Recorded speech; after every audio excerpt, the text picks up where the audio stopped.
Hindi ba yun yung nakakatawa sa atin po bilang mga Kristiyano minsan? We believe in Jesus as the Messiah, the Savior.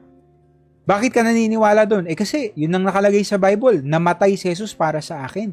At dahil doon, nabayaran niya ang aking kaluluwa. And because He lived again, He resurrected, He has power over life and death. Na after this life, after ng buhay ko dito sa lupa, dahil ako'y nakakilala sa Kanya, makakasama ko siya sa langit. Kung naniniwala tayo doon, bakit may mga takot pa po tayo sa pangangailangan natin dito sa lupa? Hindi ba kung ang Panginoon kaya niyang hawakan ang kamatayan at ang buhay, ano bang hindi niya saklaw sa buhay natin ngayon? Ano pa bang imposible sa Kanya? If Jesus is champion over death, ano pang hindi niya kayang gawin?